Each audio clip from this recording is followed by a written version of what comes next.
I'm Mackie, the co-founder of My Transgender Date, the #1 dating site for trans women. Before I get to today's topic, don't forget to subscribe to our channel and hit the notification bell. We release a new video every week, so stay tuned. Today, we're celebrating 5 transgender icons who made their mark in transgender history. Let's get to it, shall we? The mother of ballroom culture, Labeija, is often credited as the mother of ballroom culture. Born in New York in the 1920s, she gained a reputation as one of the most talented and glamorous drag performers in history. She was very active in the 1950s and founded the House of Labeija in 1967. Her house became one of the most influential and respected drag families in the ballroom community. In that same year, she competed at the 1967 Miss All-America Count Beauty pageant.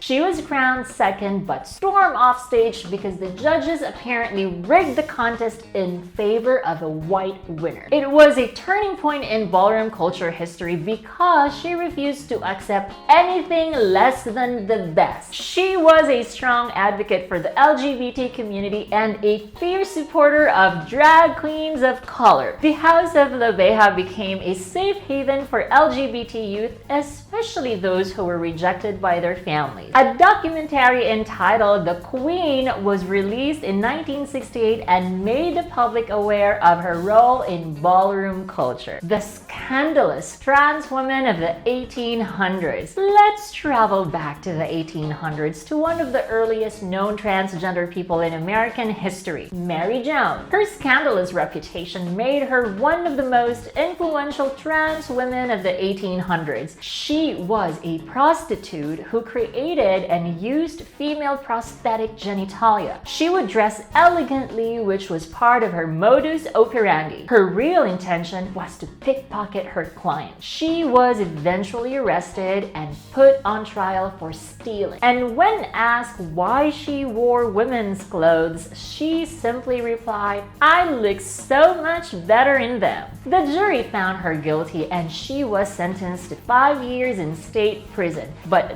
that infamous trial and her reputation for dressing in women's clothing have made her story one for the books. Coccinelle. Jacqueline Charlotte Dufresnoy is most notably known as Coccinelle. Born in the 1930s in Paris, France, Jacqueline or Coccinelle was one of the transgender celebrity pioneers in the entertainment industry. She already knew she was different at 4 years old and would wear wigs and dresses. Coccinelle started her transition at 21 by taking synthetic estrogen, which was popular in the 1950s. She was discovered as a dancer when she performed at the Chez Madame Arthur Cabaret when she was 23. At one of the parties she attended, she wore a red dress with black polka dots, much like a ladybug. That's where she got the nickname Coccinelle, which means ladybug in French. She was the first ever French trans woman to undergo gender reassignment surgery. At that time, France didn't allow people to wear clothing opposite their gender. But because of Coccinelle's fame, the nation amended its laws.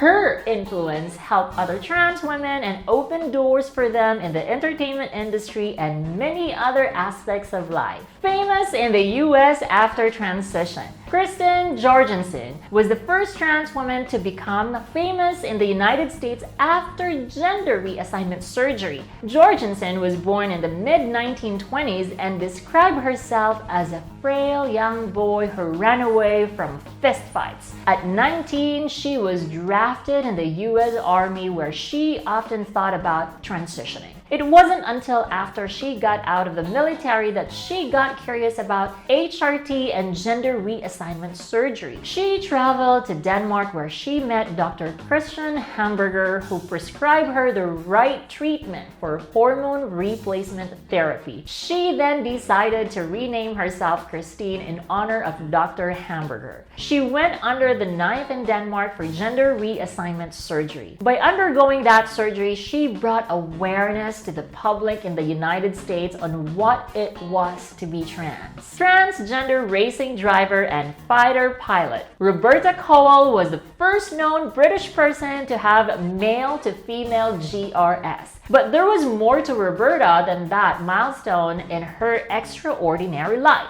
She was a racing driver, a fighter pilot, and a prisoner of war. Betty, as her friends fondly called her, was also acquainted with Dr. Michael Dillon, who was born female and was the first trans person to undergo female-to-male surgery. He was the doctor who did surgery on Betty to begin her transition. At that time, the risk of surgery were higher than the rewards, but Betty was a fighter. Although she became a recluse up until the time of her death, her legacy remained. With their courage to be themselves in unfavorable times, these 5 iconic trans women definitely deserve their spot in the history books. Who are other iconic trans women that you know? I'd love to know your favorite trans icons. You know what to do. Let me know in the comments down below. If you enjoyed this video, don't forget to give me a thumbs up. See you in the next video.